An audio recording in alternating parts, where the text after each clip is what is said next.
A bombshell name drop during testimony in the Sean Diddy Combs sex trafficking and racketeering trial. Why were singers Usher and Ne-Yo brought up in the courtroom? We're diving into the connection these A-listers and music legends have to the now disgraced music mogul, and what the night in question that a witness claims they were in attendance for means to how this trial could play out. Usher has finally broken his silence. And what he's revealing about Diddy is sending shockwaves through the industry, because these aren't just casual comments or vague hints. These are disturbing, long-hidden secrets that people in the industry have whispered about for years but never had the courage to say out loud. Sean Combs is connected to a lot of big names in Hollywood and the music industry. That's not breaking news, but it was a bit of a surprise this week when Usher and Ne-Yo's names came up during testimony. The witness that brought up Ne-Yo and Usher was Dawn Richard. She was once a member of the singing group Danity Kane. That group was signed to Diddy's label, Bad Boy Records, and she also sang for another bad boy group called Diddy Dirty Money. Sean Combs was actually part of that group. It was a trio. They had a few songs that came out between 2009 and 2011. Prosecutors called Richard to testify. Now, before I get into the moment where Usher and Ne-Yo were brought up, I want to take you through her testimony and what led to the point that she brought their names into this. Now, Richard told prosecutors in 2009 she witnessed Sean Combs allegedly attack his then-girlfriend Cassandra Ventura, the singer known as Cassie, who has already testified in this trial that she was abused by Combs physically and sexually during their 10-year relationship that ended in 2018. Now, here's a line in the transcript where Richard said, quote, "I observed Cassie being attacked," and then when asked who attacked Cassie, she answered, quote, "She was attacked by Sean Combs." In the incident in 2009 that Richard talked about, she said she was recording music at Combs' LA home. Cassie was making eggs, and then Combs comes downstairs, quote, angry, and was saying where the expletive was his eggs. Excuse my language. And he was telling Cassie that she never gets anything right, where the expletive is his food. And he proceeded to come over to her, took the skillet with the eggs in it, and then tried to hit her over the head with it, and she fell to the ground. Richard told prosecutors that she witnessed Diddy allegedly attack Cassie multiple times, physically beating her. And while she was a member of Diddy Dirty Money between 2009 and 2011, she said it was frequent that she would see these things. She said that Combs would, quote, punch her, choke her, drag her, slap her in the mouth. I saw him kick her, punch her in the stomach. Now, when it comes to Usher and Ne-Yo, their names are brought up related to an incident in 2010 that happened at a restaurant in California. Dawn Richard was asked about this incident both by the prosecution and defense, but it's interesting how her answers and the details she gives are different depending on the questions that are asked. Richard was asked about that incident. It was in West Hollywood, California. There was a restaurant, a dinner with a lot of powerful people in 2010. And at that dinner, Richard says Diddy allegedly punched Cassie in the stomach. She said, quote, "We were having a private conversation, and when we're all sitting, eating at the tables together, when I say we, I mean some bad boys, some of our other label, and some celebrities were in the room, and they were secretly arguing, and he punched her in the stomach." Sean Combs punched her in the stomach. The prosecution then asks, quote, "Who, if any, of Mr. Combs' employees were present?" And Richard says Harv Pierre, Capricorn Clark, Mia, D-Rock, Bonds, myself, and Kalina Harper. Now, the prosecution then asks Richard about Harv Pierre. He was a bad boy executive, and he answered to Sean Diddy Combs. The prosecution also asked how, quote, employees reacted to Combs allegedly punching Cassie in the stomach, to which Richard answered. And now, Usher is laying it all out, piece by piece. And the picture he's painting of Diddy is darker than anyone expected. This isn't some petty feud. This isn't a publicity stunt. This is Usher digging into the past and exposing what really happened during those years when he was young, vulnerable, and surrounded by powerful men who controlled everything around him. It all starts with the stories he's been holding on to, stories from the time when he was just a teenager hanging around Diddy's world, stories from those infamous parties, stories from those late-night mentoring sessions, stories that, until now, he stayed quiet about because the machine around Diddy was too powerful, too connected, too protected. But with Diddy's empire collapsing and the truth pouring out from every direction, Usher decided he wasn't holding back anymore. He starts by talking about the environment, the chaos, the unpredictability, the bizarre energy that surrounded Diddy at all times. Usher describes it as something no teenager should have ever been exposed to. He paints a picture of a world where boundaries didn't exist, where grown men acted without questioning. They did ask about bad boy employees who were present at the restaurant, to which Richard named people like Combs, the bodyguard D-Rock, Pierre the executive. But then the defense had their chance at cross-examination, and through their questioning is when we saw those big names drop. The defense asked Richard, please tell me who was all at this restaurant. Richard answers, Harv Pierre, Capricorn Clark, Mia, and myself, Kalina, our bodyguards, which was Bonds, and D-Rock, Cassie. The question continues with the defense asking, you remember who was all there, right? And Richard says, mm-hmm. The defense asks, do you recall alleging several celebrities were actually there? And Richard says yes, and the defense then says, quote, so when the government asked you who was all there, and I asked you who was all there right now, you didn't mention any of the celebrities, right? Right, Richard says. The defense then asks Richard to name the celebrities. And then she says, quote, Usher was there, Jimmy Levine was there, Neo came through, there were a few others too. I don't recall those people, but those are the ones I remember talking to. The defense then pressed Richard a bit, asking why she didn't say those names before when she was asked about who was there by the defense. And Richard says she was just repeating what she told the government in their direct examination. Usher and Diddy go back decades. Usher lived with Combs for a year, actually, when he was just a rising star in the music industry. He was 13, 14 years old at the time. Usher actually spoke about living with Combs in an interview 8 years ago on the Howard Stern show. Here's part of what he said. You're going to go to Puff Daddy's. He's going in the 90s. Do you understand what that's like? Puffy's place was like just filled with chicks and orgying like nonstop, right? No, not really. I mean, but hey, it was curious. I got a chance to see some things. Now, as far as Grammy winner Neo, he is someone who has been known to be a friend of Diddy and to be in the same social circles over the years. He faced backlash for a comment he made in the wake of Diddy's arrest during a performance in New Zealand last year, where he reportedly said, quote, on stage, I was sexually assaulted and I liked it. I had a great time and I'd do it again. He later apologized for that and said, quote, in an attempt to be playful with my fans, I made an insensitive and irresponsible joke while on tour, and I'd like to truly apologize from the bottom of my heart. This is according to the UK media outlet, The Metro. Now, the other name that Richard mentioned was Jimmy Levine. He is a music legend. He is known as the co-founder of Interscope Records, so an incredibly powerful person in the music industry. It's important to note that in her testimony, Richard did not specifically say that any of the three actually witnessed that alleged moment where Combs punched Ventura in the stomach, but she did say that they were allegedly there that night. Now, none of the three have released statements since their names were brought up in court. Combs is on trial. He's expected to be on trial for roughly 7 more weeks. He's charged with racketeering, sex trafficking by force, and transportation to engage in prosecution. He has pleaded not guilty. Joining us now once again to talk about this case is former prosecutor and criminal defense attorney Safa Robinson-Ferrer. Always great to have you on Law and Crime. Usher's name, he comes up yesterday, and that was kind of a moment where people clearly recognize who Don Richard was talking about. What should we take away from that anecdote and the fact that Usher's name was brought up? The fact that Usher's name was brought up, I think one of two things about it. On one hand, it's irrelevant. It doesn't go to prove or disprove whether Mr. Combs is guilty of the charges as alleged in the indictment. On the other hand, I do think that it provides background information that there were other individuals that without restraint, where the line between mentorship and manipulation was blurred beyond recognition. He talks about those nights when he'd get invited to events he didn't even understand, rooms filled with people twice his age, situations he wasn't prepared for, atmospheres so wild he says he still can't believe adults around him thought it was acceptable. And the part that hits the hardest is when Usher admits he didn't realize how disturbing it all was until he grew up and looked back with adult eyes. When you're young and surrounded by fame, money, and influence, things seem normal that absolutely aren't. And the older he got, the more he realized how deeply wrong some of those experiences were. Usher gets specific about the patterns, the manipulation, the gaslighting, the pressure to go along with whatever was happening. He says Diddy had this way of making everything sound like an opportunity, like some twisted version of preparation for stardom, but in reality, it was something else entirely, something darker, something that left emotional scars he didn't even recognize until could have possibly observed these alleged assaults or attacks on Ms. Ventura.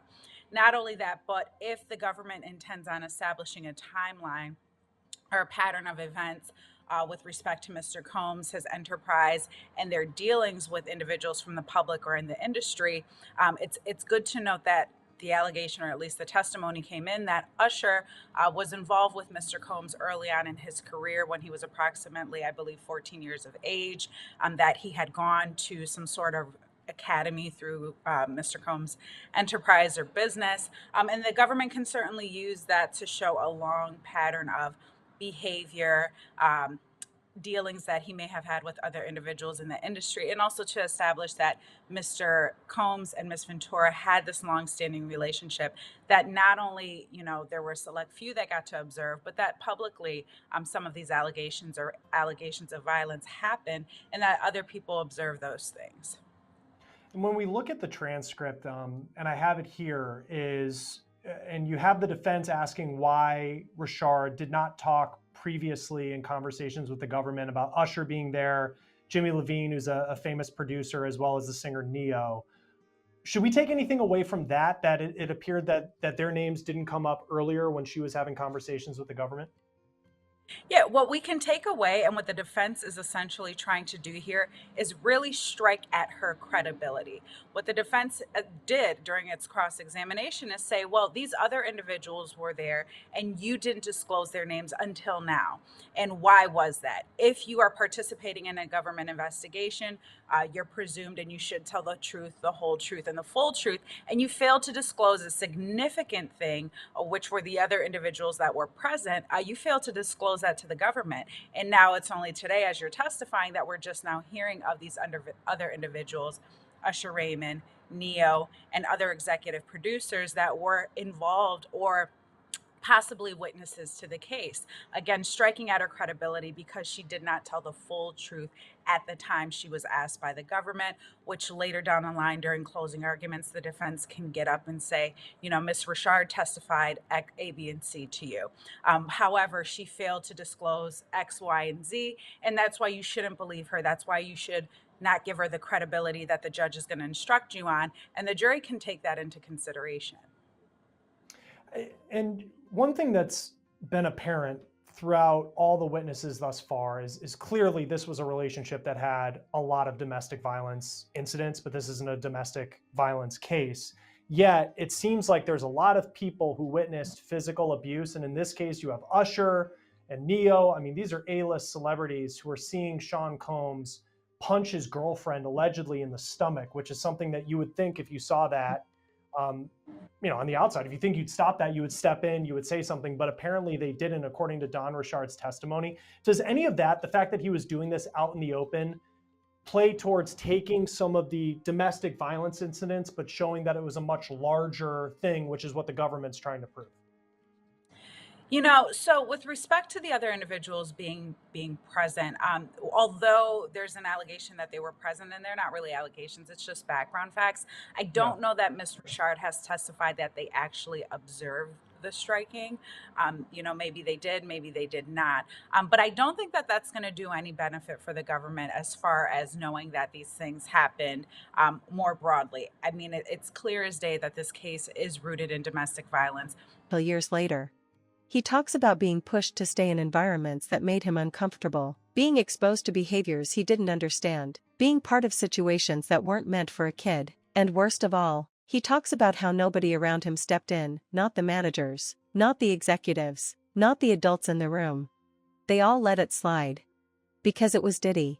Usher then shifts into the emotional part, the resentment that built up over the years. He admits he tried to bury it. He told himself it was normal. He tried to move on, but the memories never fully left, and seeing Diddy finally being confronted by the world brought everything back to the surface. But that era is over.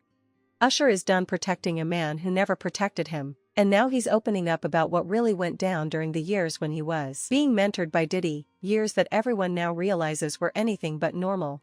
He starts by revealing what life was actually like in Diddy's world, and he doesn't sugarcoat it. He describes it as chaotic, unpredictable, and that Mr. Combs was domestically violent towards Miss Ventura, whether it was isolated behind closed doors and just Miss Ventura, and their a close select few were testifying to this, or on a grander scale where, a select few and publicly people can testify or people have observed these allegations, whether it was just one or whether it was many. Testimony is evidence, and whether that was testimony from one person or testimony from multiple people, the jury can still consider that as evidence in determining whether Mr. Combs is guilty or not guilty. If these individuals observe that, then, the hope would be that someone would have intervened earlier on.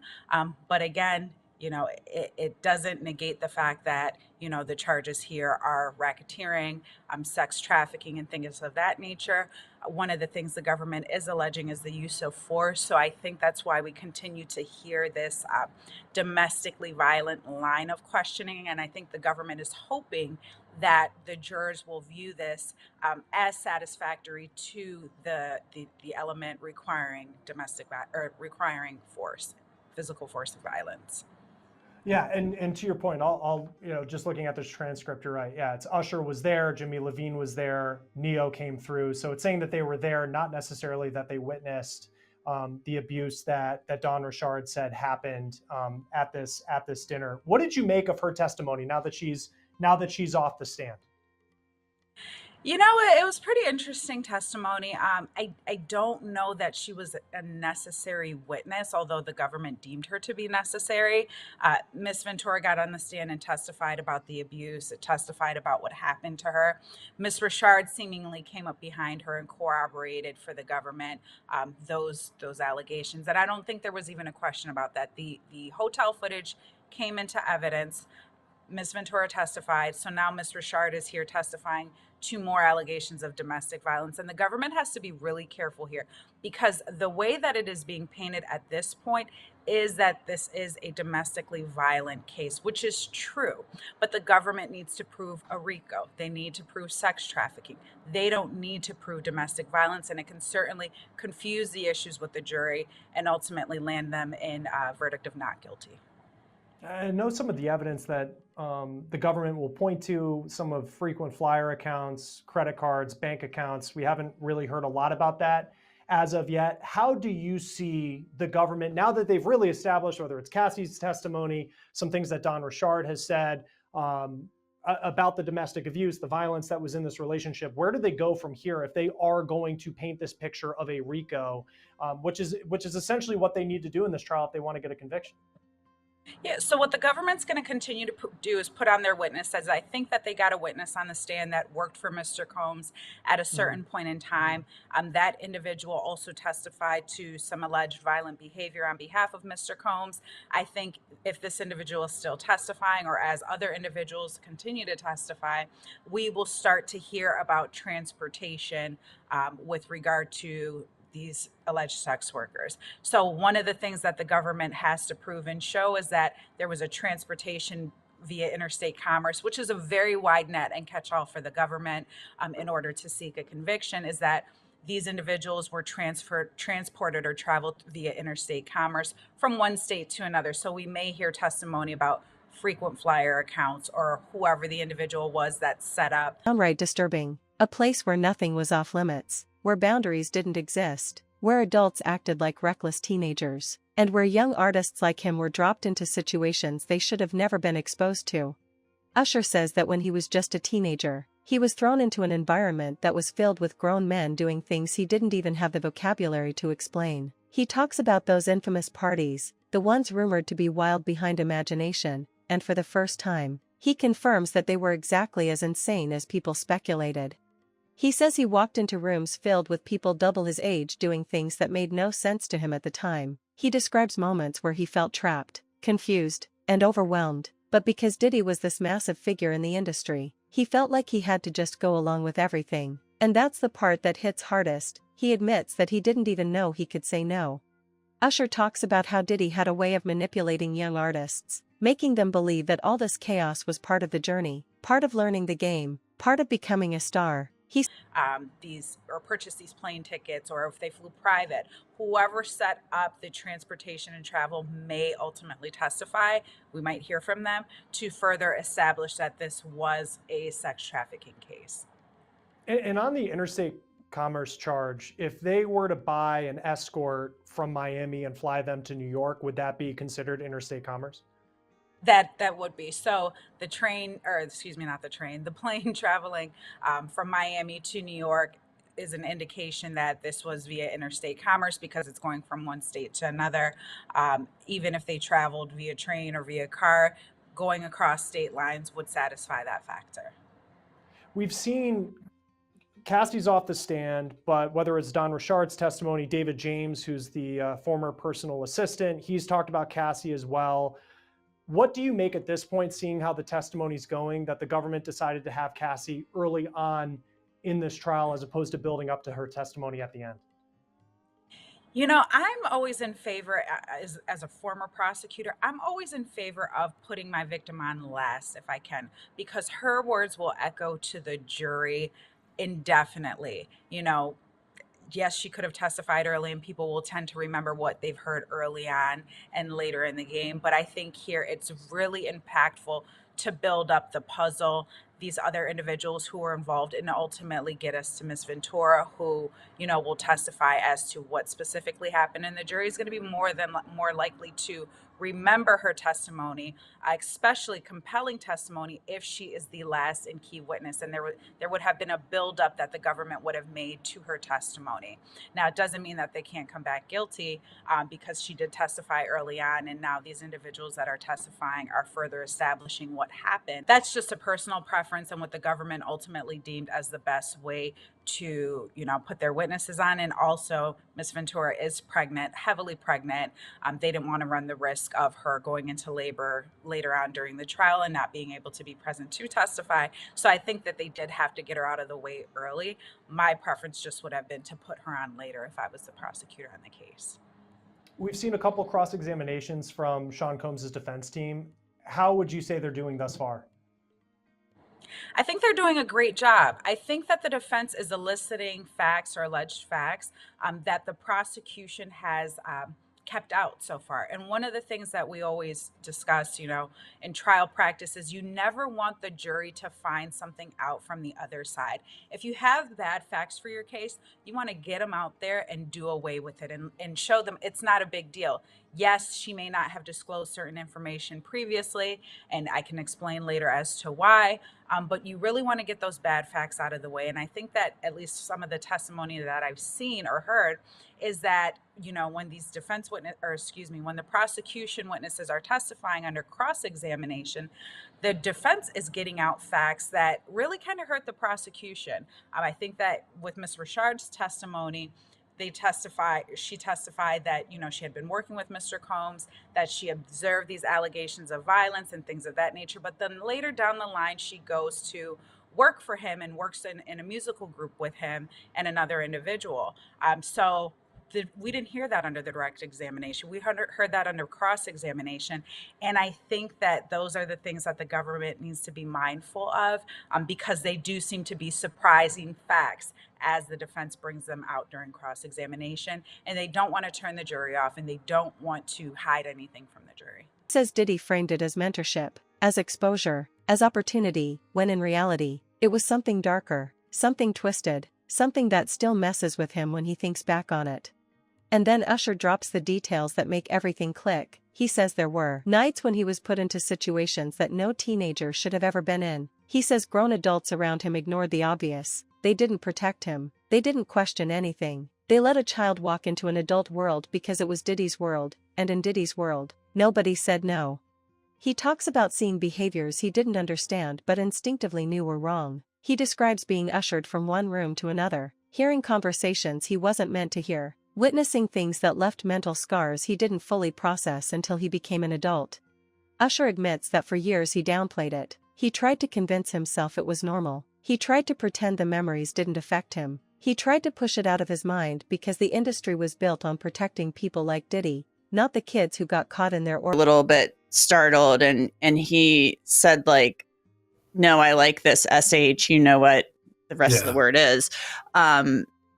You know, what was that like? I mean, that it sounds like that was the only time money ever came from him. You testified she always handled the cash and setting up these transactions. Exactly. I mean, that situation, obviously, prior to that point, Mr. Combs really kept a distance from our interactions. He would always be literally as much as 10 feet away in a corner, and he would kind of, from like a voyeur scenario. This was one of the few times where he actually was in close proximity. So just my experience, and I guess in terms of with me, even him being close in the area was out of the ordinary. So when I guess he threw the cash on the bed, which was actually in a space of approval, right? He said he was enjoying what he saw. It just was so far out of the ordinary. We both reacted, like startle response. And then she was always had awareness in terms of him and his, you know, being attentive to him. She immediately checked in. Hey, are you okay? Everything is fine? Which he assured that he was. He just was enjoying, I guess, whatever the activity he was viewing. You know, a big part of the government's case here is that, you know, Cassie Ventura is a victim of sex trafficking, that she was under duress, that she was coerced to take part in this. And so it seemed like on cross-examination, you know, Xavier Donaldson was getting at the fact that you were under the impression that she seemed to, at least in the one interaction you described, she seemed to be enjoying herself. The prosecution kind of asked you that question as well. You never saw violence, you said, never heard any violence when they would leave the rooms after the interactions. Did you ever see anything that caused you concern for her when you entered these rooms for these encounters? I did not. You know, the circumstances were very routine and methodical. I've rarely seen any of the interactions firsthand between her and Mr. Combs. Like I said, the majority of the time he was across the room. They did have moments where he would leave the room and she would follow him out. But upon returning, things seemed normal as before. So I had no cues that she could possibly be under duress with the circumstances. And I know that Meredith Foster asked you about, there were times where Cassie Ventura would wince or sigh, I think were the words you used, when Sean Combs would give the instructions. I mean, did the wincing and sighing, could you elaborate on that a little more? I mean, what was your impression of that? Yeah, so the wincing and sighing was to the specific directions, but my honest assessment of it was some of the directions were very specific. You know, move this to the right, move this to the left, and they can come repetitively to kind of get the perfect scene, the perfect angle. And I viewed it at that time as just frustration. You know, we're in a sexual and trying to create a sexual. But now, with Diddy under fire from all directions, with survivors coming forward, with lawsuits piling up, with the world finally seeing the patterns that were hidden for too long, Usher says he can't stay silent anymore. He says he's speaking up because he owes it to himself, he owes it to the people who were hurt, and he owes it to the truth. And what he's saying validates so many whispers that people dismissed as rumors. He's confirming the culture, the behavior, the manipulation, the darkness that followed Diddy everywhere he went. And the part that sends shockwaves through the industry is when Usher hints that this is just the beginning. He says there are things he still hasn't talked about, stories he's not ready to reveal, details that would expose even more of what was happening behind the scenes. But the way he phrases it makes it clear that those secrets are coming. It's only a matter of time. Because once Usher opened that door, there's no closing it again. He says the reason he's talking now is simple. He's tired of protecting people who never protected him. He's tired of being quiet while others come forward with stories that line up almost exactly with what he lived through. He's tired of pretending the past was harmless when he knows it wasn't. He didn't go into every detail, not yet, but the way he talked, the tone in his voice, the weight behind every word, made it clear he's holding on to stories he hasn't told anyone publicly. Stories that could change the way people see Diddy forever. Stories that explain why so many young artists walked away from Diddy's circle broken, confused, or traumatized. And the industry is listening. Because when someone like Usher, someone who has maintained his reputation, stayed quiet, and avoided scandals his entire career, finally speaks up, it means the truth is too big, too heavy, too undeniable to stay buried any longer. Usher isn't just sharing memories. He's confirming what people have suspected for years. He's validating the whispers. He's exposing the culture. He's naming the darkness that followed Diddy everywhere he went. And the most unsettling part? You can tell he's not done. Not even close. More details are coming. More truth is on the way. And if what he said so far is just the beginning, then the full story is going to blow the entire industry wide open.